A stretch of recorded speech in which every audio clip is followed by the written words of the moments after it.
Welcome, everybody, to Loud and Proud Orlando. It's Monday, May 16th, 8:42 p.m. Thank you so much for being online with us. We're live. A very important, eventful few games for Orlando City, two wins. I think everybody should be completely happy with the results. We're going to cover what happened in Philly. We're going to happen what's coming up with the U.S. Open Cup for Orlando City as well. We're going to talk about Austin. We're going to talk about Toronto. So stick around. Thank you so much for joining us. Before I give the mic to my colleagues here, I want to go ahead and tell you guys that we're live right now on Twitter at LPO_podcast. Click and subscribe on the notification bell on our YouTube channel, Loud and Proud Orlando, as well as on Facebook. We are as Loud and Proud Orlando. Thank you so much. As well as you can find us on www.loudandproudorlando.com for all the editorials that we write after every game. And I also, before we start, I want to also say hello to my family. They're probably watching the show at the moment live. So I want to give a shout out to my parents. And I think it's the first time they see me live. So I want to go ahead and just dedicate them this show today. But okay, so without further ado, I want to introduce Paola Medina. She's going to be joining us here as a third mic for Loud and Proud Orlando. So I want to properly introduce her. How are you today, Paola? I'm doing fantastic. How about you? Doing good, doing good. Can you turn up your volume a little bit? Your mic again? There you go. Yeah, can you guys hear me good? No? All right, there you go. Now we can hear you. Awesome, awesome. I'm doing fantastic. Happy Monday, guys. All right, excellent, excellent. So we're gonna go ahead and just dive in with everything else about the program today, and obviously, without further ado, David, how are you, my friend? Battered, but still surviving. I hope happy Monday to everybody. I hope everybody had a great weekend. I certainly did. And I hope everybody had a productive Monday. So let's talk about Orlando City. Since the last show, two W's, which is a rarity nowadays. The boys got the job done against Philadelphia. And on a surprising move, they went to Toronto for the first time in our history and actually got a W up in Ontario. How about that? Right, that's awesome. That's phenomenal. That's phenomenal. I think it was. I honestly was okay with a tie, believe it or not, given the circumstances that we've never really gotten a W there before, and this tells you how dedicated that fan base is. Look where Toronto is in the standings, and they packed their stadium. There were about 27,000 people in BMO Field, and and we're second in the standings now. So I expect nothing but at least one sold out game this year for Orlando City for sure. I don't doubt the fans will let us down. So what were your thoughts, Dave? I think you wanted to finish what you were saying. My apologies if I cut you off. No. I was just gonna say that it was obviously we're gonna talk in chronological order. But like I said, the game in Toronto was a fantastic palate cleanser for all of us because quite honestly we were not expecting anything out of that game. Philadelphia was a pleasant surprise. Um, Paola and I were sitting in the same section, so I'm pretty sure that her views are gonna be pretty similar to mine. But all I have to say about that game is I feel that Philly was overconfident. They played their kids, which were very good. That's why if you follow me on social media around halftime, I said that if these are the kids, I really don't want to see the first team because they play very good. But we got him. We got him. We punched him in the mouth. That to use a boxing terminology, we just punched him in the mouth. And with Erchan Kara, I believe it was in the 54th minute. And then in the 57th minute, Andres Perea with one of those goals that cure hiccups and raise the dead because I have from good sources, and I don't want to say who because it's gonna embarrass the young lad. That 9 out of 10 times in the training ground he misses that, he skies that, and he took a chance. And like I always say, football is a pound of talent and an ounce of luck, and that ball went in. It reminded me of that goal from Sebas Mendes last year that Tesho and Benji said on a podcast that he tries that in practice and never makes it, and boom, he just went in. And at that point, panic mode for Philadelphia. They did not know what happened. They made massive changes. They gotta go back, and at the very end of the game, they had an opportunity. The PTSD of being an Orlando City fan made my heart stop. But our boy Mason Stoddard was on a mission because he wanted to get engaged after the game. Congratulations to him and his girlfriend, or not fiance. And so we got the ball, line clearance basically, and that was the end of the game. Paola, what were your thoughts about the game? You were there as well. I'm sure you saw Andres Perez's banger. What were your thoughts regarding this game with Philly? I can agree with David. It was I don't know. It was a take breath. I don't know. I no words can describe that golazo, right? I think I was drinking water. I don't remember right now, but I was like, I think that's the most I could hear from those seats, like the from every fan, and then we were cheering like, "Oh my God, goal!" Because no one would expect that from the fans. But I was talking to David. If we have the opportunity and we see that pocket of space, why not? So that's what Andres did that night. So I was happy and I was jumping all over. So if we Yeah, see it, why not? So I think he went with his gut, and I think he mentioned something like that in post press conference. He said, I think I just went with my gut. Something told me shoot. I saw the open space and I just went for it. And good thing is that the way he hit the ball, it just made the ball you know just have a huge banger, nothing to do with the goalkeeper for Philadelphia. Sorry, for Toronto. No, Philadelphia. My apologies. I get so confused because too many back to back games. But overall, I'm going to say this: in the first half, Paxton Aronson for Philadelphia, their best player in my opinion. The way he was distributing the ball for Philly. In the first half, Orlando just came out to the 1-2 punch, creating chances in attack. Facundo Torres, he right in the first minute of play, he made a nice cross to Junior Urso. Junior Urso missed with an open goal. And then, I see the issues with the Lions a little bit still is the finishing, right? They got to finish the play. They were creating chances like no other. Orlando went out to this game to clean themselves up after losing badly against Montreal. They saw this as a comeback game and they didn't disappoint. And like you said, Dave, when Philly lines up, they were without 7 starters. So they lined up without 7 starters beginning of the game. So, and you can certainly see that as the game progressed. Orlando just kept attacking, and kudos to Jansen, Kyle Smith. They contained most of Philly's counters in the first half, with Paxton Aronson, being the most influential in attack for the Union. And obviously, another thing is Corey Burke missed chances, also important chances for Philly.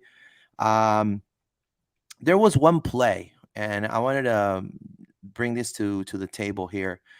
Alexandre Pato, he in the 36th minute, he connected. Facundo Torres connected a beautiful cross to Alexandre Pato, and then instead of Alexander going for the goal, he kind of second guessed himself and just Philly just clear the ball essentially. What were your thoughts on his performance, Dave? Let's start with you, of Alexander Pato in this game. What Alexander Pato's suffering from is what other players are suffering from right now. I had a source close to one of the players ask me what was my opinion of said player, and I asked, why do you ask? He's doing fantastic in my opinion. And he said, well, a lot of the guys in the locker room are second guessing themselves because the fans are loving and appreciative and supporting no matter the results. So some of these guys come from countries where if you don't start winning games, they leave banners outside of the training grounds.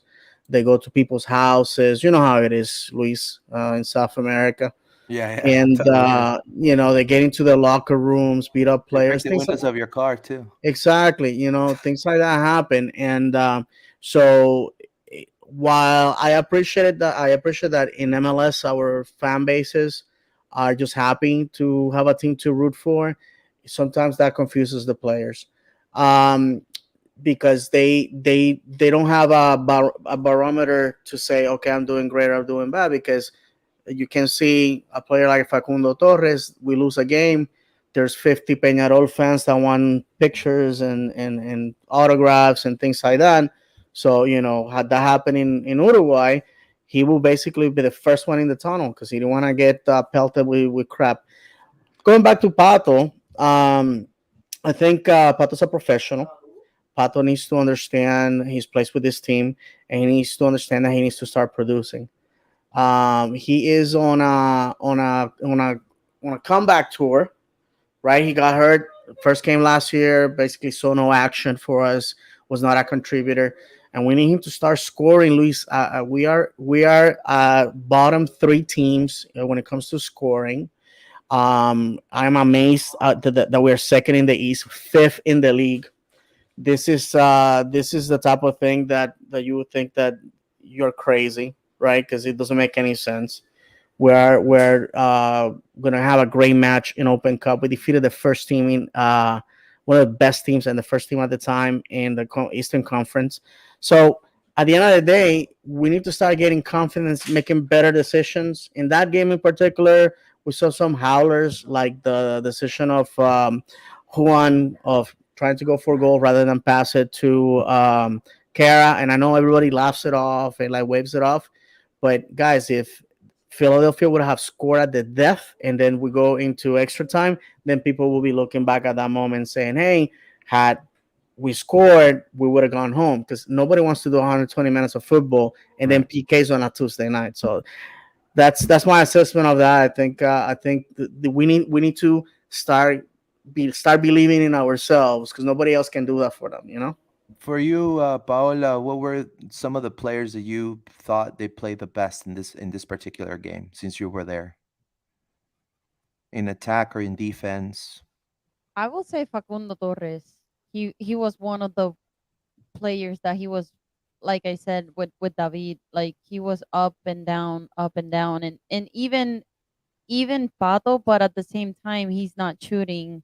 He's just passing around on the box, and I don't understand why. But Facundo was always by himself in the left wing, and I don't know why sometimes we just left him in the wing by himself, right?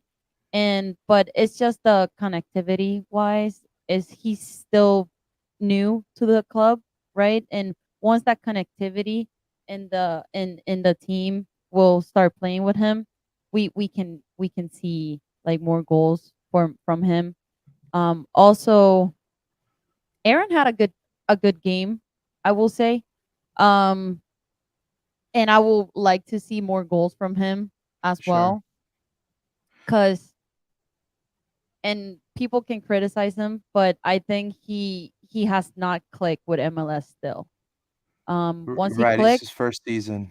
Right. his first season, he's not clicked as of yet, and once he clicks, he's a weapon. He will be our secret weapon, obviously. Hopefully, right? And he can click in here with the team because he's our DP. But and obviously Facundo, right? And hopefully we can see more goals from him in the future, and he's one of the top players right now. So Yeah, certainly. I want to add here, personally, in the first half, I'll say, first and foremost, my hat's off, even though I'm going to take my hat because I have my headphones on. Mikey Holiday. the first 10 minutes of the game, I was concerned because it was a turnover fest. From midfield onwards, Orlando was turning over the ball, and then the Curry, Burke, Paxton, Gastag, they started creating for Philly. And the good thing about that, well, the bad thing was that it was creating opportunities for Philly to go on the counter, but you have Rodrigo and Robin being very solid, as well as Kyle Smith that had a great game that day.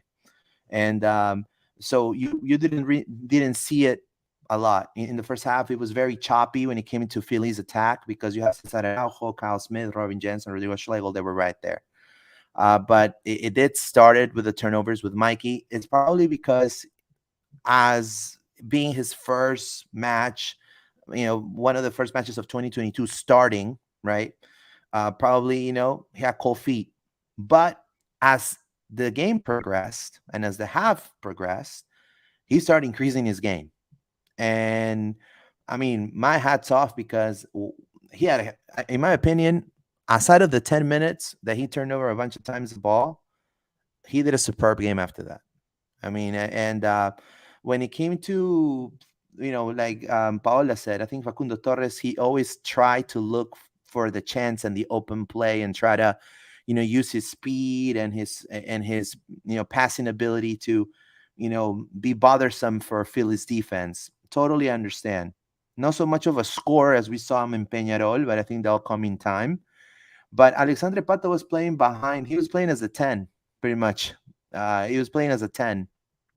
And I think, he's still getting used to that position, right? And I think, they put him there to give Mauricio some rest as well because, Mauricio Pereira is an important part of the team. But I think, the lack of finishing, right? Because he probably thought, my role is to assist. Let me go ahead and try to do this, and but Pato was a little bit influential in the first half. And then another player that I thought he had a better game was Junior Urso. Even though he doesn't show on the scoreboard, they give him a 6.4. I think him playing the wing the past few games, and we'll talk about Toronto in a minute, it's been pretty good for Orlando, having an option of Junior Urso at the right wing. He's not, because he's such an experienced player, right? He can go in the 1v1 against the other players. He can go ahead and play physical. He complains to the ref. He's right there. And that was my opinion regarding when it comes to Urgent Cara. Just like Paola said, it's his first season in the MLS. I think he's gonna get better and better. And also, there's gonna be some added pieces, I'm sure, to this team for next season. So for now, what we have, I do believe the finishing needs to improve. So, I mean, they do everything well, but they need to put it in. They need to they need to score. They touch the ball so many times, create so many chances, but they got to put it behind the net. And what were your just your final thoughts regarding this game, Dave? When it came to the second half, especially. Yeah, well, like I was telling you, we took control of the game, and that's what matters at the end of the day. We won in regular time, which in this games we have seen how disastrous it is to go the distance and further than that, because then your next game is a washed. I think Philadelphia was a very strong opponent, and we managed to do the job. Talking to friends that follow the Union and to fans of the Union, they believe that the team basically put all the eggs in the basket of going to LAFC and getting a result. They really did not care for the Open Cup, which is disappointed them. I think the kids playing the kids in the first half is proof of that. Well, whatever decisions they have to make, whatever judgments, well, that's going to have to wait till next year, because obviously their opportunities are done for this year. If anything, the fact that Robin Jensen reached the 100 appearance mark, to me is something, yes, that it has to be celebrated. That's right. He's joining the selected group since coming to MLS, because obviously we count USL, there's a ton of other players, but since MLS, only 3 players have achieved this goal, and that is Chris Mueller and Christian Higuita, the legend, the Oh, true legend, Cristian Christian Higuita. Higuita. Yeah. Yes. And as of this year, if these guys come back from injury, we're going to see Tesho achieving this goal. We're going to see Good for Benji him. Michaud achieving this goal. That already, I believe, Tesho's 96 appearances, Benji 94, Oh, and man. pushing it, the hero at Toronto, Kyle Smith. Kyle Smith, already has 88 appearances. So if we push him a little bit, he will be reaching this goal. So with that said, I guess we go to Paola's closing thoughts on Philly, and then we move on to our next game. Yeah, Paula. In the second half, obviously, Philly brought in the 7 starters, right? Everything. Carranza, Santos, Martinez, and things just look so much better for Philadelphia. No, I Philly, was scared. right? Philly starting Yeah. connecting, and then that's when the back line actually delivered. I mean, because they were just attacking nonstop. What were your thoughts in the second half for Orlando City? Not gonna lie, I was scared.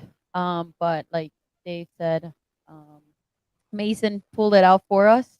I thought that that ball was gonna go in, that free kick. I was like, Yeah, oh my god, but Mason stopped what a it. save! What a save. I was not looking forward to go to stoppage time. Not stoppage time, overtime for sure, because I work early in the morning next day. So I was like, oh my God. But thank God he stopped that ball, and the back line pulled that up for us.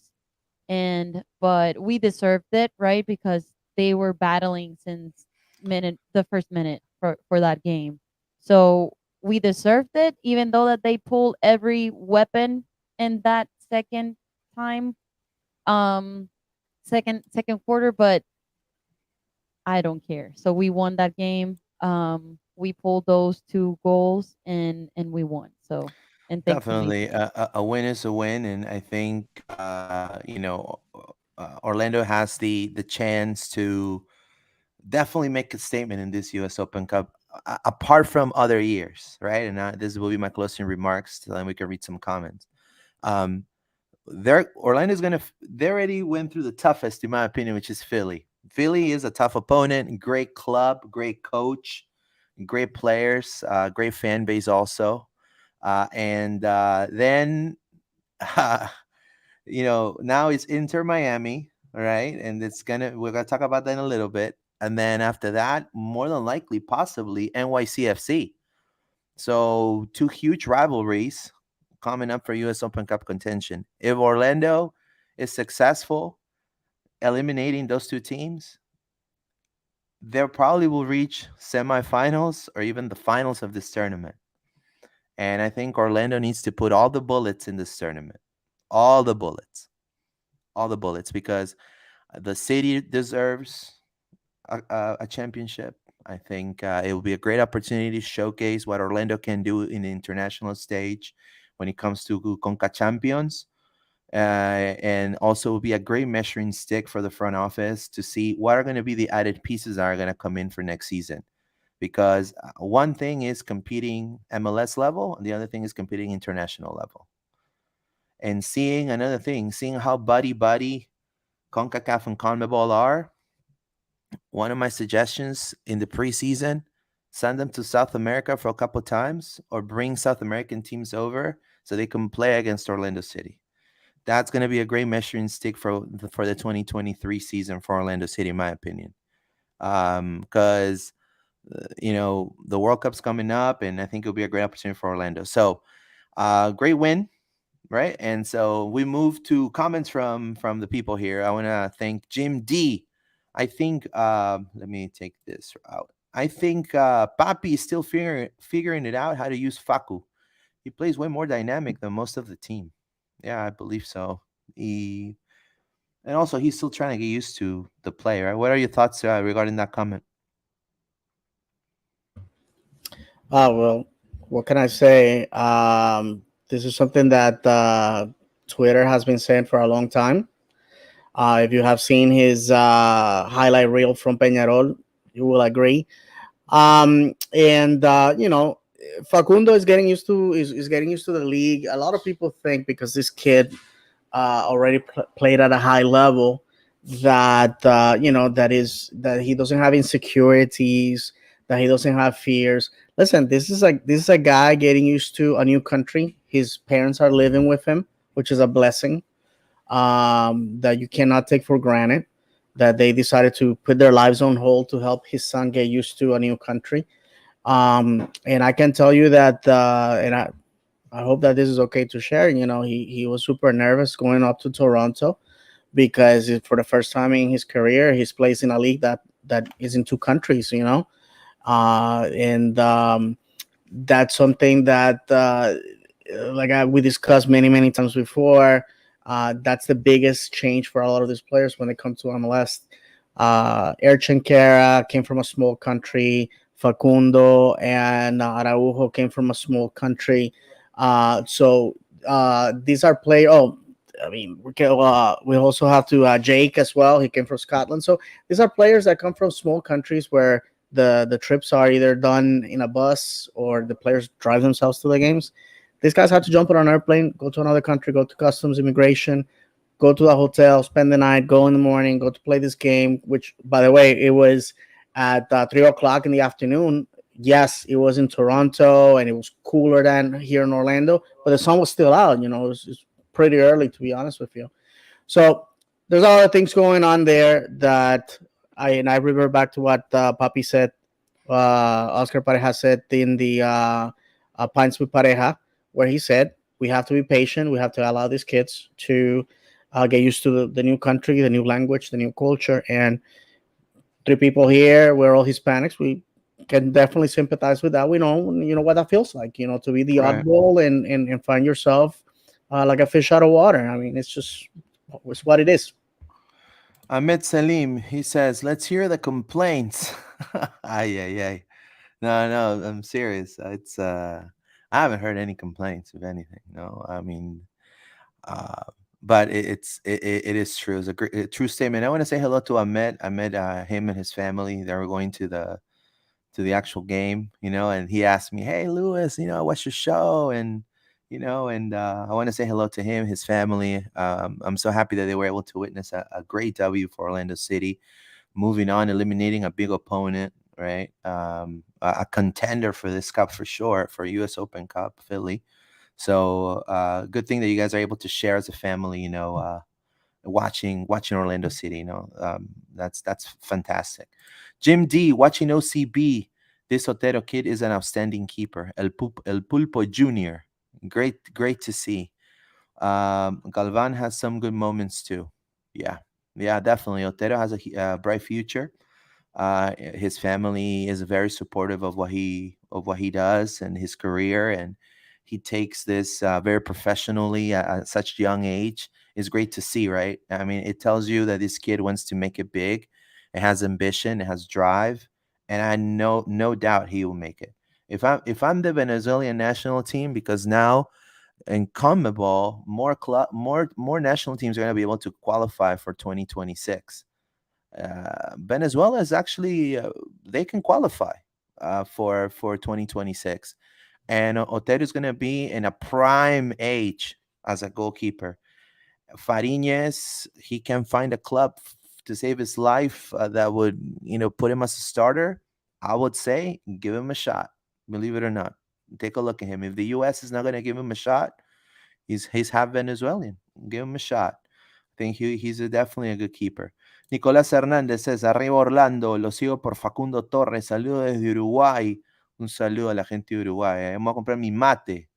Voy a comprar mi mate también. Así que voy a empezar a tomar mate. Un saludo a Nicolás Hernández. I was just saying, I'm going to start drinking mate. I'm going to start drinking mate. I heard it's good for you. So better than coffee, I heard. So um, anyways, guys, let's dive into a great win for Orlando again. I thought this was gonna end up 0-0, and I was gonna be like, okay, 0-0, but Orlando City won against Toronto FC at BMO Field, 1-0.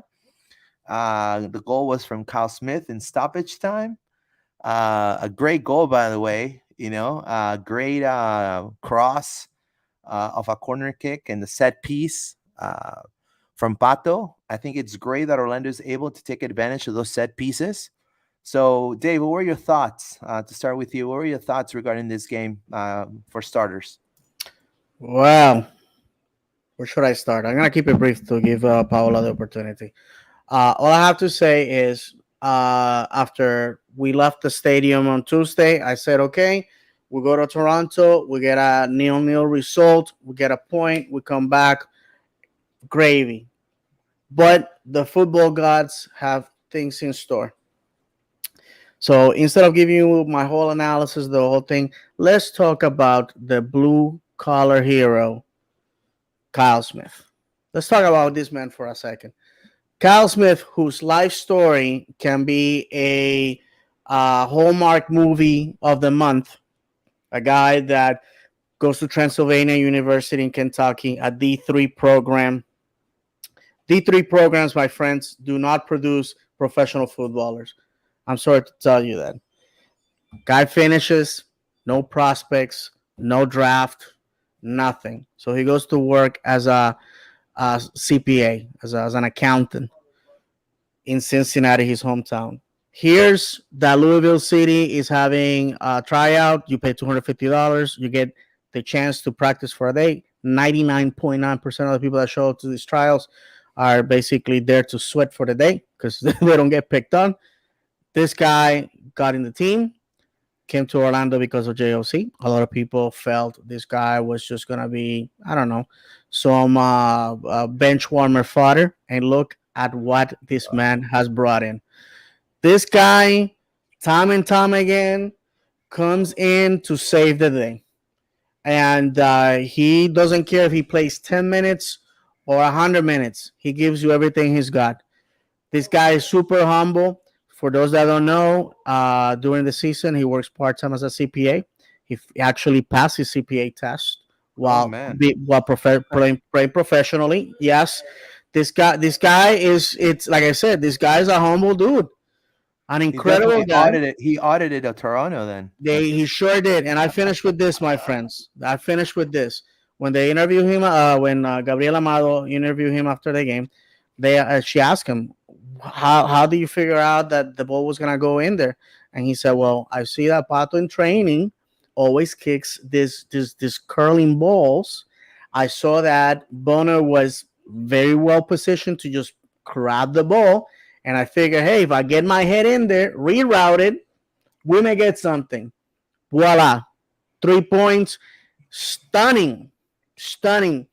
The Toronto fans, including myself, I was on my couch, almost had a heart attack. I couldn't believe it because usually this time of the game, that's when we concede. I think there was like a minute and a half left in the game, and we won. And what does this mean? Does this man go on social media to beat his chest, to rip his shirt, to tell people, "What's up, haters? I told No. you I could do it. That I was gonna blow up." No, he comes back to Orlando and goes to Cholo's Hot Dogs and celebrates that way. I'm telling you, what's not to love about Kyle Smith? I don't know. I think, and then I'll give the mic to Paola. First and foremost, Kyle Smith has given Orlando goals in key moments. This is one of them, for example, right? A great goal, nothing, great performance against Philly, I think. Great performance against Toronto for sure. Now, also, he was, and I want to say congratulations too. He's in the team of the week for the MLS. They put him in the bench, and then they put him with these little letters, like this little, like I can barely see. So I didn't tag him or anything. On anything, as I didn't see. I was like, what? And so you could barely see his name. But anyways, he's been selected as in the team of the week for the MLS, which I think it's the cherry on the cake on this phenomenal rise in his career, right? Since what you were mentioning, David. What were your thoughts, Paola, in this game specifically? What were your thoughts of the game when you first started watching? And then, Kyle Smith's, goal, Smith's goal, especially. Like you mentioned, we need to finish those opportunities. Um, Urso had the opportunity to score. He missed it. He looked tired from Tuesday. Some of them they were tired. I don't blame them, right? And I don't know the altitude over there in Toronto. I never been in Toronto. I don't know the traveling. They're tired, right? But I know that Facu did a cross too, and there was nobody there. I was like, oh my god, there should there's there, we need somebody there. So, like you said, Luis, we need to finish those opportunities to score more in on each game. On that goal from Kyle Smith, I wish I could see him more on games. He has been improving each season because he wasn't like that when he got here in Orlando. And I don't know if you agree or not. He has been improving each season. He has been impressive. And like you said, Luis, he's a clutch. He has been there in key Yeah. moments. He did it with Atlanta, if I'm not mistaken, last season. He scored a goal. Um, when I don't remember, but I think we were tied, and he was the differential too. Yeah, Um, that was a home game when what's his name, Martinez got that golazo like 56 seconds in. Yeah. So and then that was very impressive. boom, it And then was the save too he did with his the face. That was yes, another one. yeah. So Against key moment Philly. Yep. against Philly, right? So key moments from Kyle Smith. I wish I we could see him more from the bench. I know that he's just a reserve just in case, Montinho or Ruang, he's just that utility from the left or to the right defender, but he's just a clutch man, aka the accountant. But I didn't heard the reporter asked him and he answered that. I was washing the dishes because I was like, oh man, this is just a point on the road. I wasn't unhappy. A point is a point. But then I saw the ball hit the net. I was like, no way. So something that I like about since Oscar has been here and his staff is that we are creating chances and we are getting that ball into the net in every corner chance that we can have, right? And that's Yeah. something that we didn't had the opportunity to score before. So Yeah, you can tell that they're practicing the set piece more for sure. And I think that's something that's a great resource. And Uruguayan players are used to the set piece because that's their cornerstone of their soccer. Uruguayans throughout their history, they know how to take advantage of the set piece. That's why you see Mauricio Pereira take a lot of free kicks, take a lot of corner Facu kicks. too, right? Yeah, And and Facu, Facu right? too. They teach you that since you're like 4 or 5 years old. You Uruguay know, gave us the Olímpico. I mean, they were right? the ones, the first So ones to do it. exactly. So I mean, and obviously Pato. I mean, he's a phenomenal player. I mean, he shots those. That corner kick. That was impressive. But I want to go ahead and also say a couple things, right? Regarding now we can see the how the teams lined up. Pedro Galese, right? He came up big again against TFC against Toronto. He made two saves in the match. 87.5% of his passes were successful. He had five long ball attempts. He had 22 touches in the game, and he kept a clean sheet. Another clean sheet that put him in the team of the week because he's he has the highest number of clean sheets in the league right now. Yes, So I was gonna say that. exactly, and so he seems to be the one that puts in the work when it comes to those type of performances, and he definitely did his job. The back line of Orlando was also great. Not to knock down Toronto, but honestly, I don't see him making any move, any noise this season. I think they wasted a lot of chances, and also you could see tired legs, and that's when Joao Moutinho, Robin Jansen, they had a great game. Joao Moutinho, he almost got 80% of passing success rate, and then you have Robin Jansen had a 90% success rate in passes. So both of them backline players, Ruan, Rodrigo Schlegel. I will say, in my opinion, as well as Mauricio Pereira, right? You can see him being that creator and passing the ball around.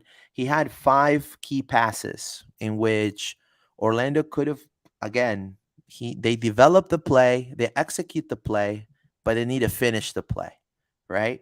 And so he had an 85% passing rate. So I think Orlando in this game, they had chances. They had chances to even score a couple more. But, in the end, you could also see the changes that Pareja made. It gave you the idea, okay, Orlando's going to play defensively now, and they're going to just defend and hope for something. And then that hope for something became a goal from Kyle Smith.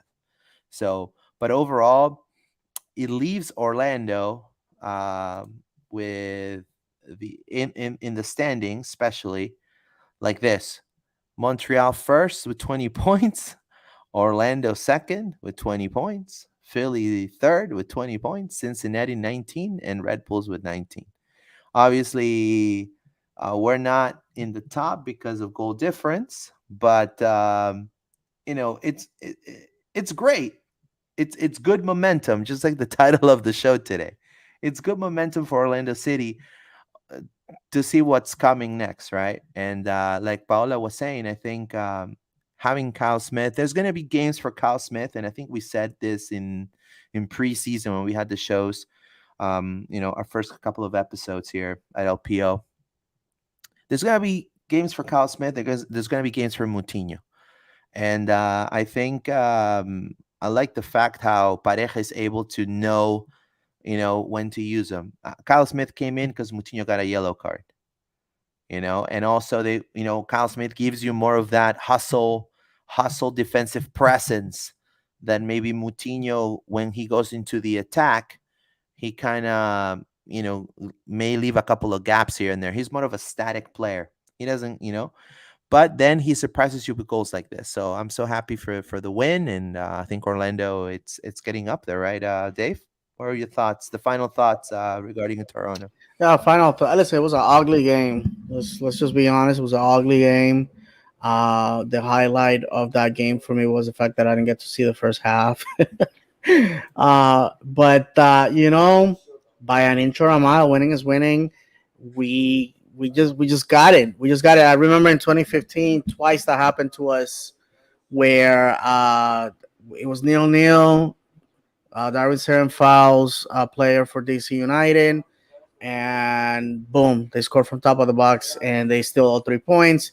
Following home game, Vancouver, same thing, same exact thing, textbook. Um, so I know what it feels to be on the other side. We have managed in 2 seasons to feel that moment of stealing 3 points at the end. We did it against DC United with Daryl DK, a moment that it was just beautiful. And this time we got managed to do it on the road in a place that is difficult. I mean, I'm not gonna take anything away from Toronto. I know they have lost 5 games in a row, but it's a rebuild year. 6 games Uh, now, right? 6 games, I think now. yeah, it was 5. Ours Oh, was five. five. Five in a Oh, row. Yeah, 5 in a row. They're starting to play for the Canadian Championship. I don't know how much they want to go into that. It's usually, it's a trophy that Vancouver and Toronto, Montreal just basically give each other every year because the competition in Canada is not that great.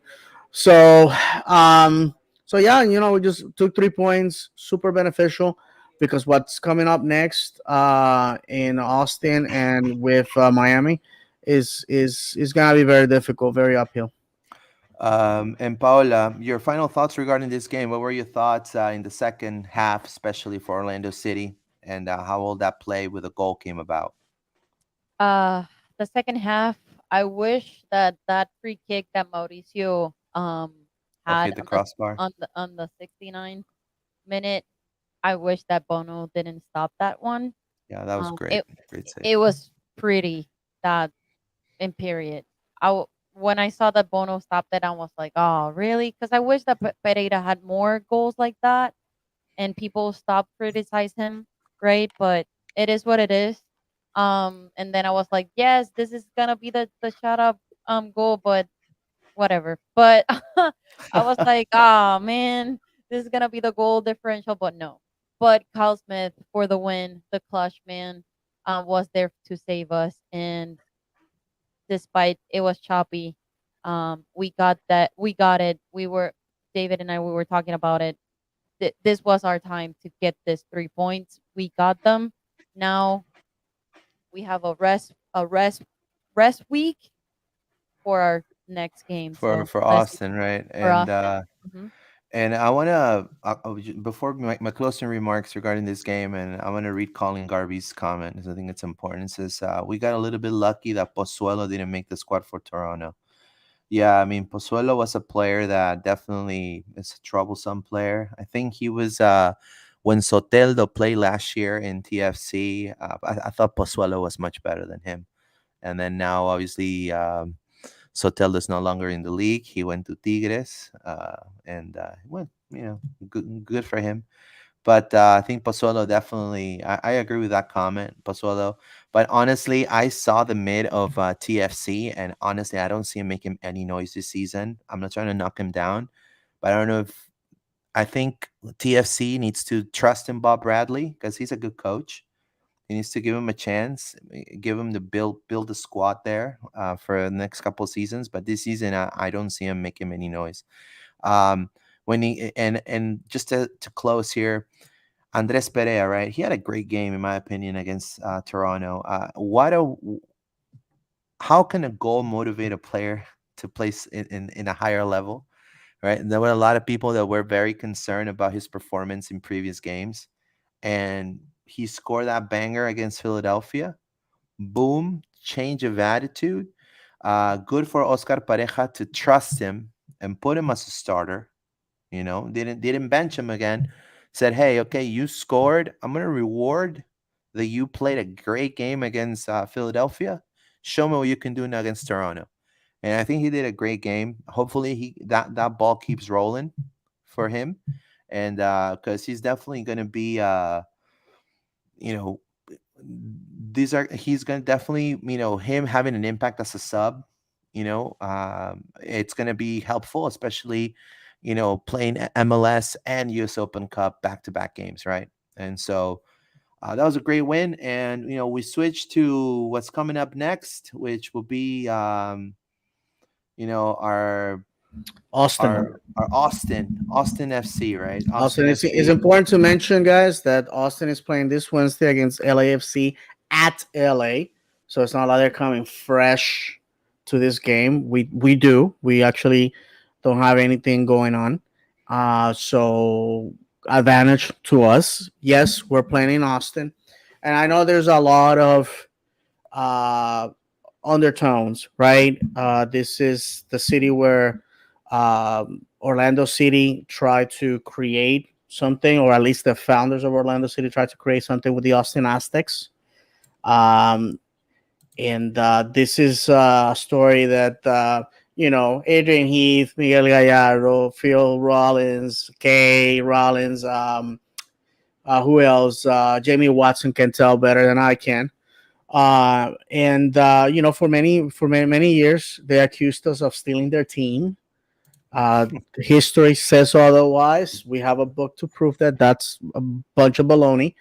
And then they decided, hey, we're gonna steal the crew, and that didn't work out. And then they had to create their own broccoli team, and now they have it. And they say they're all for soccer or football.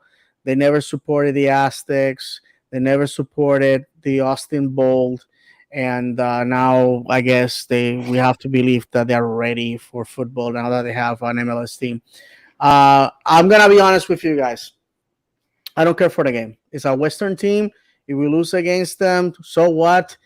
All the bullets, like Luis already said, are for Open Cup. We defeat Miami. We're 3 games away from a trophy and a CCL spot and $300,000. That's what I want. I want silverware. I want bragging rights. I want CCL. I want a trophy after 8 years. I can't care less. Beating Austin shows what? Nothing. Nothing. They're not a rival. They're all the way in Texas. We're only gonna see them once a year. Um, what do they have? McConaughey in a Matthew disgusting, McConaughey. yeah, in a Yeah, man. disgusting green Yeah. suit. He that great actor. Love his movies, all of them.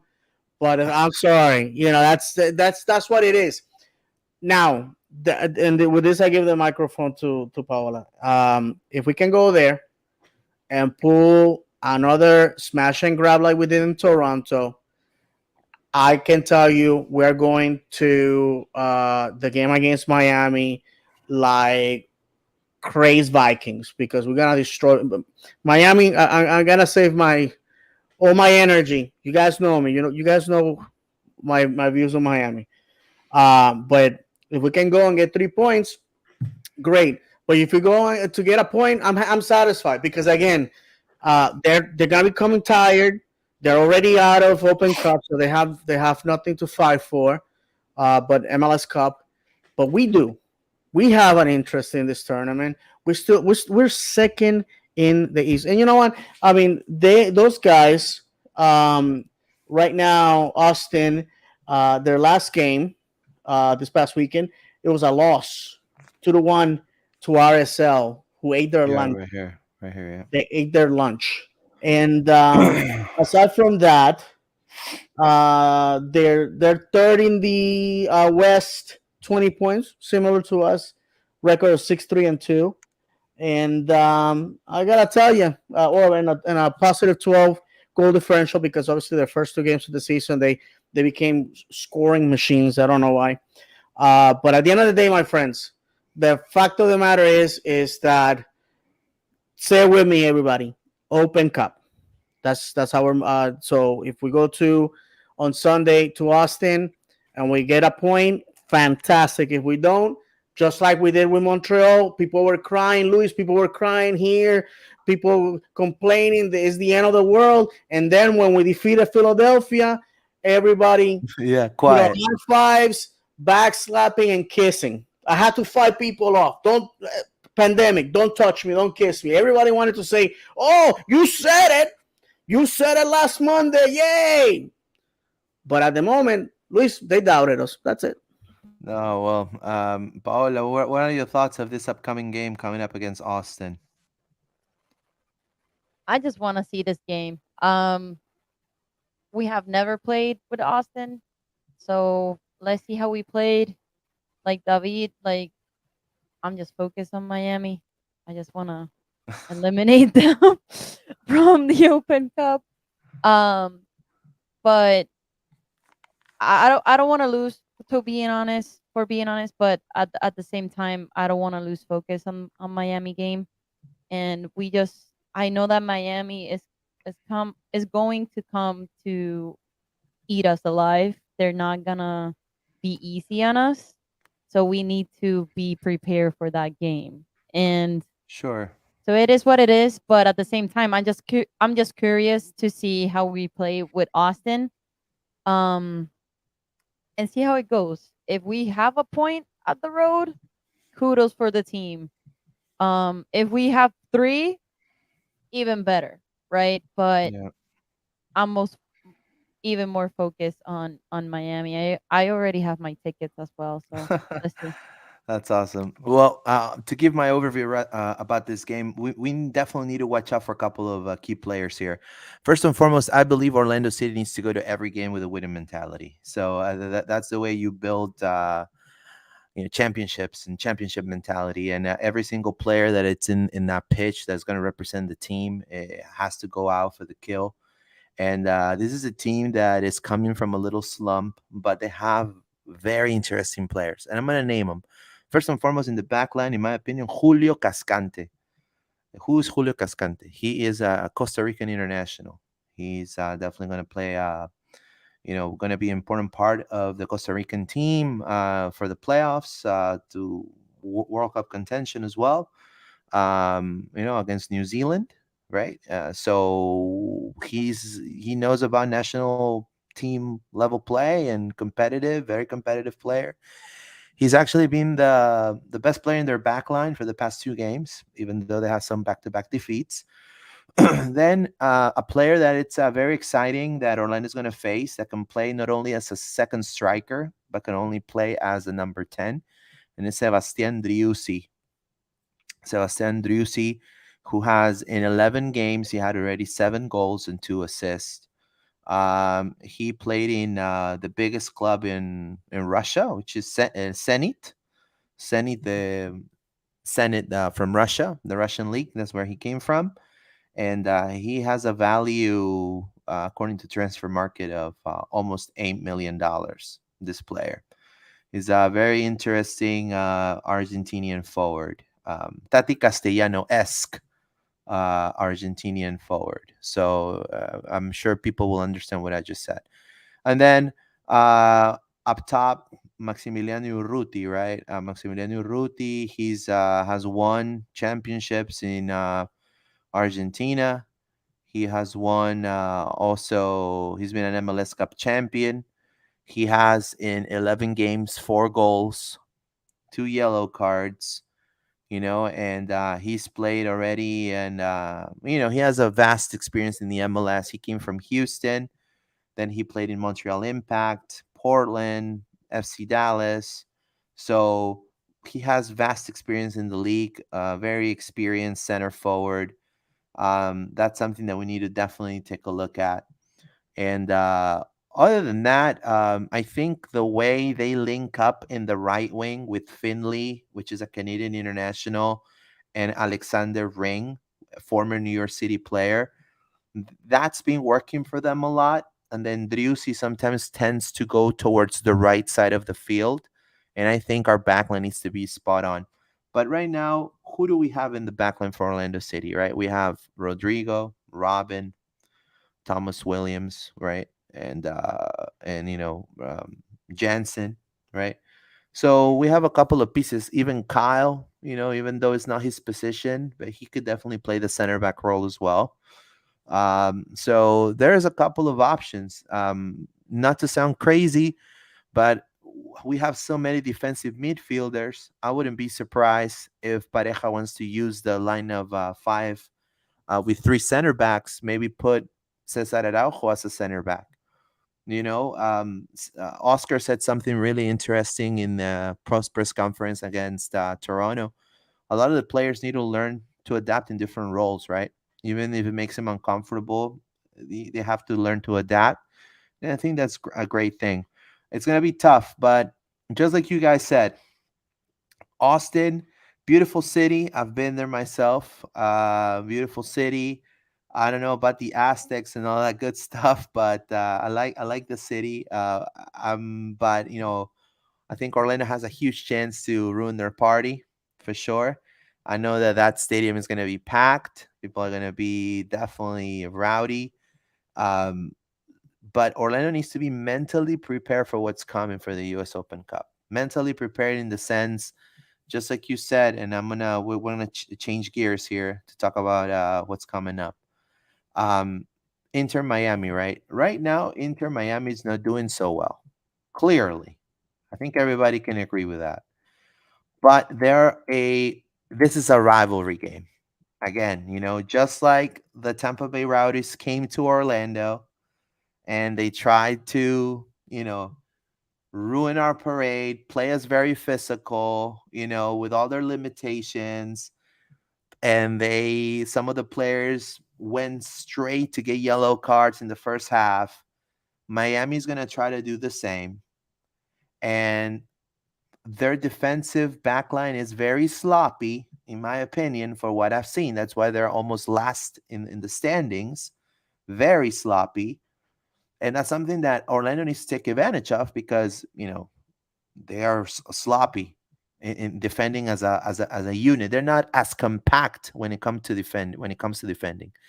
But forward, they have this guy that had some buzz in South America at some point, Leonardo Campana, good player, that he has found his mojo, his They call him in Spanish cuota goleadora, right? He's found his niche, wearing that heron logo with that pink jersey, and that suits him. And he's been scoring goals. He's been the best player in the attack for Inter Miami. So the question here is, and I'm going to pass it through Dave. Orlando has the team to eliminate Inter Miami for sure. I think Orlando, in my opinion, not to be a little biased here, they're the better team and they come with better momentum. The question is, will Orlando replicate this against Inter Miami? And I think you had also some info, Dave, regarding some of the fans or something like that. Go ahead. Absolutely. Let's go down. Let's go and analyze what Inter Miami is coming in on the 25th Wednesday to who's coming out of that tunnel. It's not gonna be Messi. It's not gonna be Ronaldo. We keep being told. These guys are 13th in the East, only a point over Chicago, who's dead last. This team, in 11 points, 3 victories, 6 defeats, 2 ties, a -10 goal differential, and an away record of 1 victory, 4 losses. David Beckham, what happened? I mean, I don't lose sleep, friends. I don't lose sleep. Is his son going to play? I don't know. Maybe since it looks like a geriatric ward over there, they're all about giving chances to the aging folks. You never know. You never know, right? Yeah, you never know. All right. Okay. Paola brought me back to earth because I was going deep in the ocean. I was deep in the ocean. But this is what I gotta tell you guys. If Orlando, okay, Oscar Pareja, I know you're listening. They tell me that you listen, so I'm gonna talk to you right now, right here. I'm looking straight into the camera. If you love me, you're gonna do this for me, because Miami is a team that talk a lot of trash, came into the league, stole half of our front office, stole the guy that took care of our lawn, took away a lot of our personnel in communications, a lot of our personnel in human resources, pay them more money. Then their fans stage these fake mock-ups where fans of Orlando City will trade their Orlando City shirt for Inter Miami shirt, the ones that look like pajamas with no sponsor, and then they will burn the Orlando City jersey and all this other crap. And they don't have a good record as visitors. The first time they came to Orlando, they did 3 things. They bathed myself and my co-host Kenneth with beer. They staged outside of the women's bathrooms and said and did things to offend Kenneth's then girlfriend and her sister. And they did not only do this to them, but to all the females coming out. They threw cans at moms with small children. They tried to attack Kingston, David Beckham, and I don't know, Jorge Mas, the real owner of Miami, thought that was funny. They liked the posting on Instagram. Of course, they deleted it, but I still have it. So that this is what happens. The last 2 times they had come up here, there's been incidents.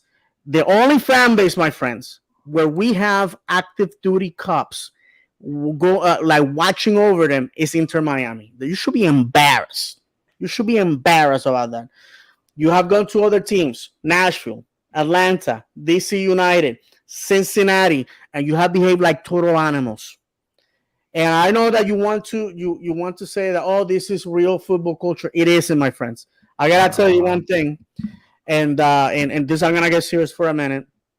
When our friend Ellis from Away Days, the Away Days YouTube channel came to Orlando and showcased our team, which, by the way, that video on YouTube has over 100,000 views at this point. He asked his girlfriend what was the most impressive thing that she was seeing at the game, and she said, "Well, what I like is that the away fans, they don't have to be segregated. Away fans can move around the stadium. They can sit around everybody, and nobody's fighting. There's none of that. That doesn't happen with Inter Miami fans, who have this idea that violence is better. This past weekend, DC United went to visit Miami, and how were these fans rewarded? There wasn't handshakes. There was none of that. They attack the fans, unprovoked. Attack fans that are just basically people that just wanted to go see their team. Maybe go down to Miami, escape from the light chill of the late spring in DC, and slash the tires of the cars. There was some fans that were in a big predicament. Four slash tires, not enough money to fix them. How we gonna make it home? Wow. I'm sorry, Inter Miami. As much crap as I give you in the banter and all this other stuff, you guys are Floridians. You guys represent our state, and this has no place in our league. And when I find myself agreeing with Atlanta fans, LAFC fans, people that in no other shape or form I will agree on anything, but we have to sit down and look at each other and say, you know what, these guys are out of pocket. It's becoming a problem. I don't know if the league will step in. All I gotta say is, on the 25th, we're gonna play a game. Win, lose, let's go have a good time. But if you bring your crap with you, you're gonna be dealt with. I personally gonna make sure that I contact the team to let them know that these animals need to be controlled, and they need to have police force right there to control them.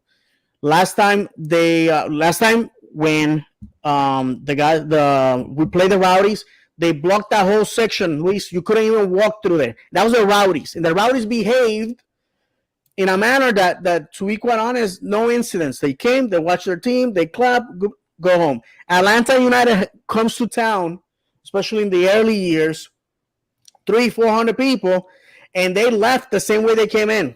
In fact, they contributed to the economy of our city, tipping and going to the bars and all that good stuff.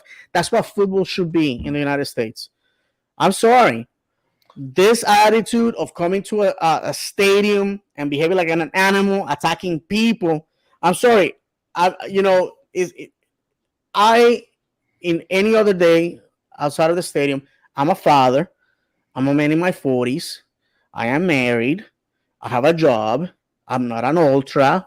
I don't go in club collars 24/7 picking up fights.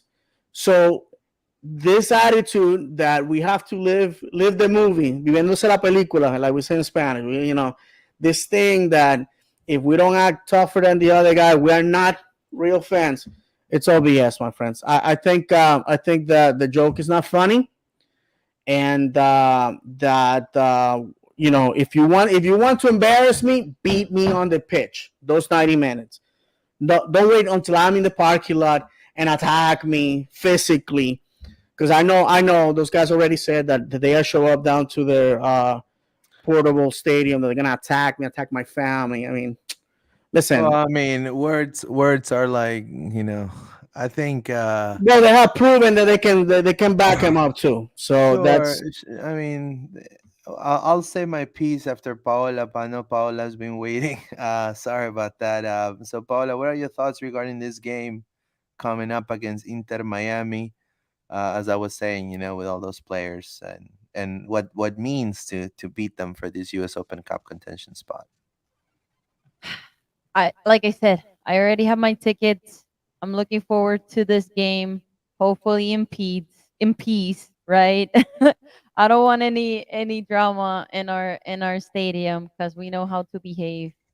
Um Also, like who was the player? I forgot. Campana?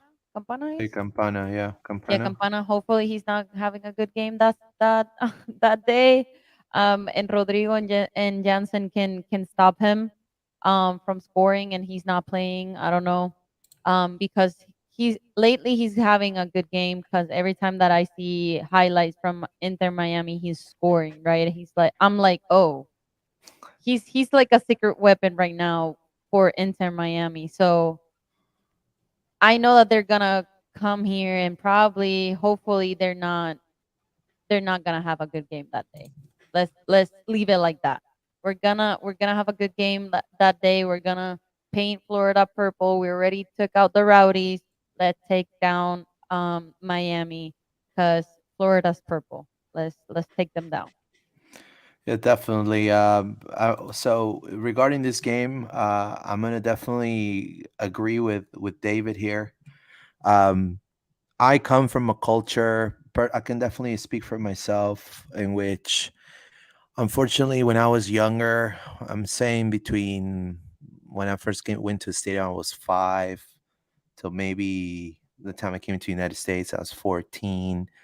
I mean, it was violent times. I mean, there was a lot of hooliganism. It was, you had to sneak in through a side entrance to get in the pitch, or to be away, or overpay to sit so far from the supporter section, because you don't want to get mugged, robbed, your car tires slashed, all that good stuff. That is in a in Peru, right? And Peru at the time, it was in the political stage that it's now, maybe, or it was the 90s too, and it was tough. I mean, we're talking about having that same mentality, and the whole skinhead, oi oi oi, attitude, and subculture, bringing it over. As one thing is going to Churchill's pub, and I know Miami people are going to understand what I'm saying. One thing is going to Churchill's pub and drinking a couple beers, and watching a hardcore band, or a skinhead, an oi band. That's one thing, and another thing is applying those antics to a sport that should be, you know, that has no place. Violence has no place. A country like the United States, if they're gonna be distinguished to hosting a World Cup, they can be having these issues, right? It doesn't matter where you're from. It shouldn't happen. It has no place. And I think Orlando has a huge opportunity to make a statement against Inter Miami, eliminating them from U.S. Cup contention. And here's what Orlando needs to do. They need to have a solid backline. So the way that they've been playing solidly, I think Jansen, Rodrigo, Moutinho in the first half, Ruan. And when it comes to what Inter is going to do, is they're going to try to pass the ball through John Mota. So take that name down, Jean Mota, right? I don't know if I'm pronouncing it right. He used to play for Santos. He played Copa Libertadores. He used to play for Santos de Brasil, big club in Brazil, and he's a very good player in the 1v1. He's been a very key player for Miami, even though they're almost dead last. But he's been really good on that right flank, and that's the side of Joao Moutinho. So that's gonna be the versus right there, right? Moutinho against Jan Mota. Then you're gonna have a player that wants to prove something, called DeAndre Jedlin. He wants to go to the World Cup too, with the U.S. men's national team. So he's gonna have to play. He knows it's a rival game, and in rivalry games, this is when players, some players, especially when they know that they're not as good as the other team, they gain momentum, and they want to play to their best. And I think, yeah, DeAndre Yedlin, he has shown in his previous experiences abroad as well, that he's a dangerous player on the wing, and we need to definitely keep an eye. When it comes to Leonardo Campana, he's good at a hold up the play, a good pass from Jan Mota into the box, holding up the play, looking for the assist on the wing. He's that type of player. Set piece. So here comes a set piece, he's good at positioning himself to score. He's a traditional 9, essentially, right?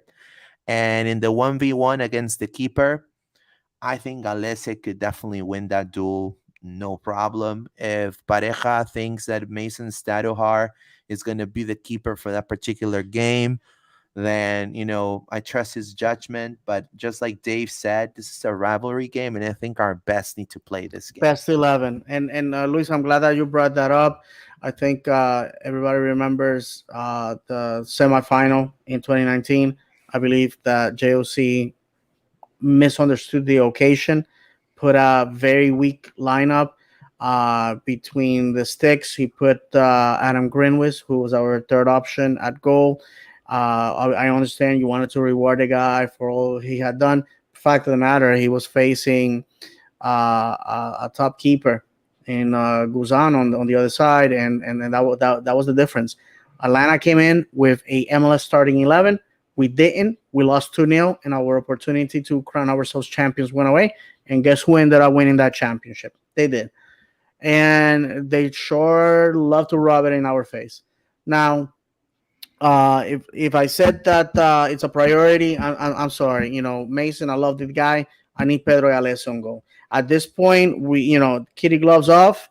We gotta treat these games for what they are, because what's at stake is too much to give away on a bad performance or a player making a mistake.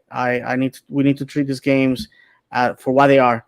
Yeah, and then Championship. if Orlando goes through, then we have a potential. We could face NYCFC down the road.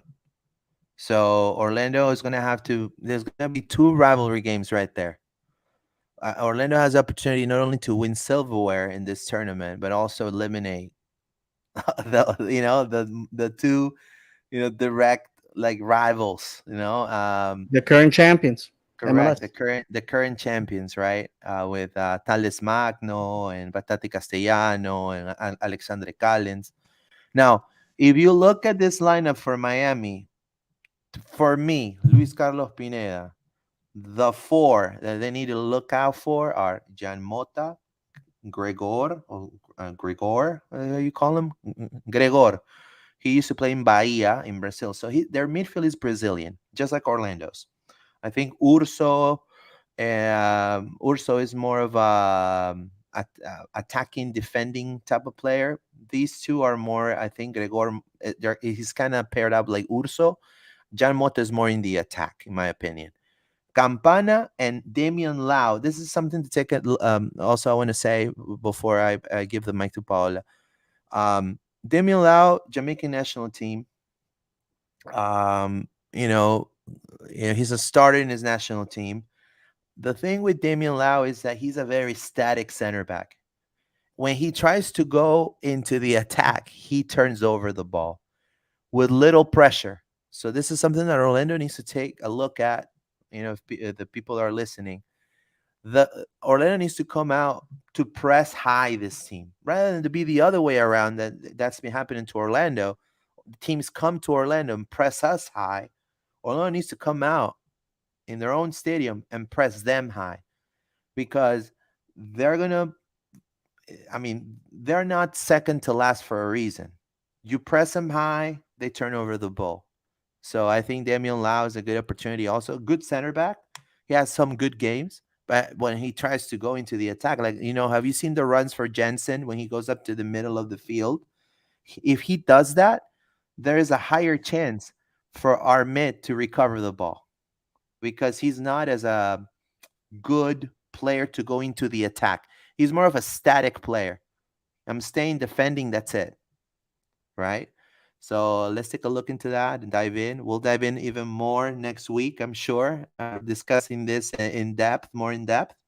But Paola, now, what are your closing remarks regarding what's coming into against Inter Miami? What is something that you want to see Orlando do against the Herons? So, like you said, if we need to press high, let's press high, right? They play on Sunday against the Red Bulls, so they probably will be tired. So we need to take advantage of that too. We play with them on Wednesday, right? So if we take advantage of that, even though that we play on Saturday, no, on Sunday too. I'm crazy. Don't listen to me. on Sunday too. But they played the Red Bulls that the Red Bulls can run as fast, right? So they're gonna be tired, much I think way much tired than us. I don't know. Let's pray. So if we need to press high, let's press high. I will most likely see the Red Bulls versus Miami, so I can see those weaknesses that you're pointing out, Luis. So I can see those pocket of spaces, and I can see most likely what are you pointing out. I haven't seen them because I'm wearing pink right now, and I'm not supporting Miami. Just an FYI, I just want to disclaim You that. just like pink. It's I good. just It's like good. pink, okay? Right. Okay. That's I right.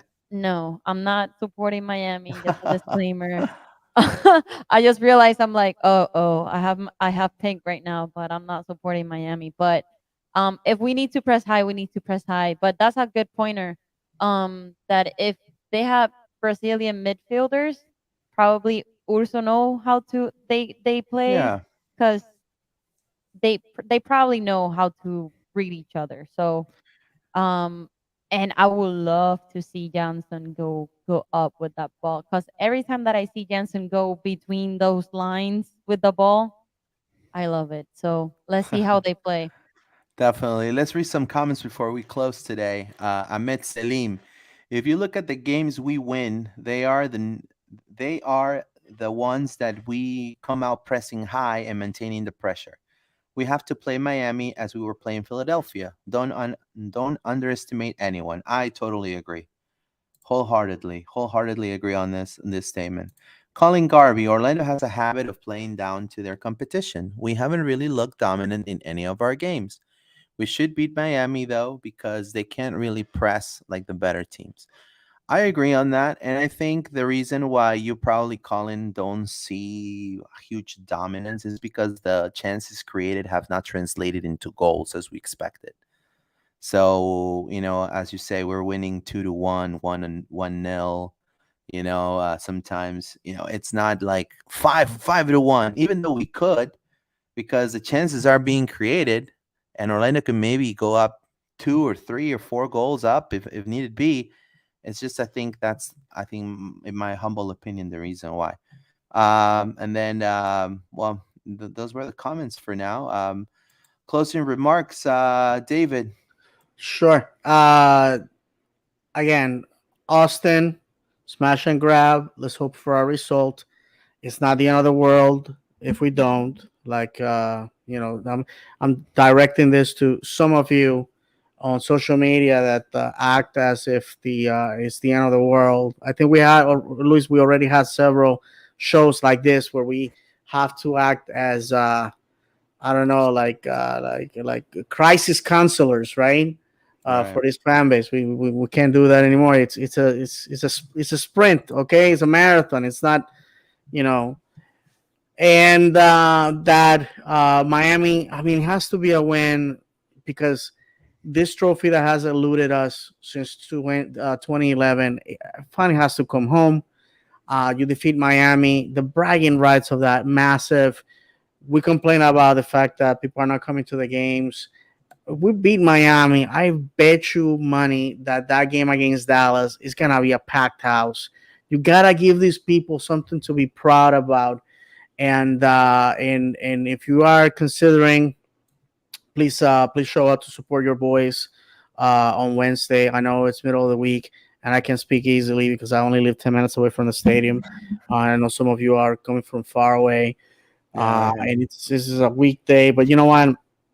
School will be over in Orange County by then. Uh, just show up, come. Let's support the boys. It's that easy, and that's it. Let's go win us a trophy.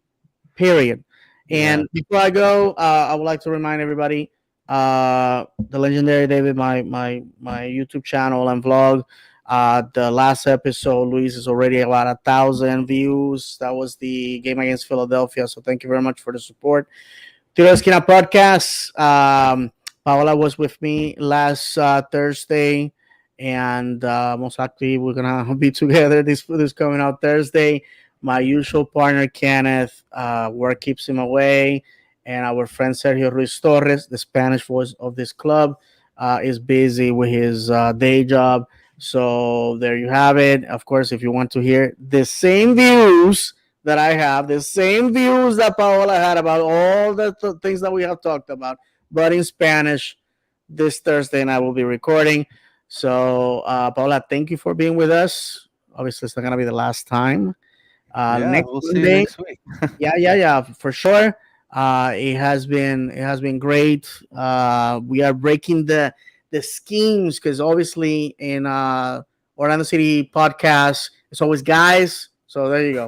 We have the view of a female fan. Hopefully, that will be of your of your agreement. And obviously, when we talked about the pride, um, it will be welcome to hear analysis from a female voice. And I leave you with this: OCB down 1-0. That was Yeah, the end result against Philadelphia too. Paxton Aronson. Yes, We were just talking about it. Yeah. absolutely. 25 days without playing a game obviously took its toll. I know the boys are disappointed, but again, Uh, we all knew that OCB's purpose is to develop players, not to win.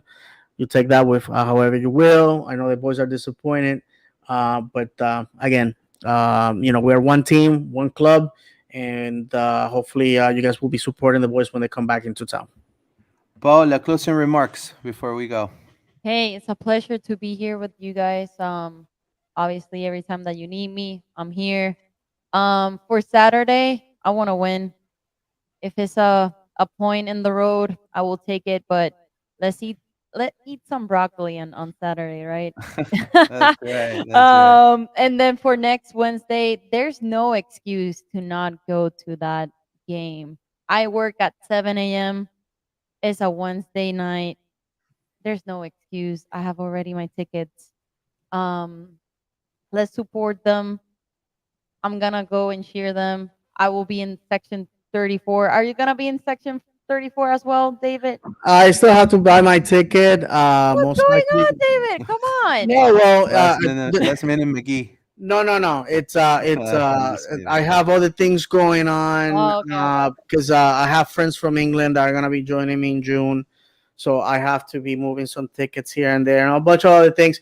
And work today prevented me from talking to my rep to buy the tickets. But yeah, But for sure, you're going for sure. yeah, for sure. I hopefully my kids will join me this time Okay. around because obviously school will be over by then.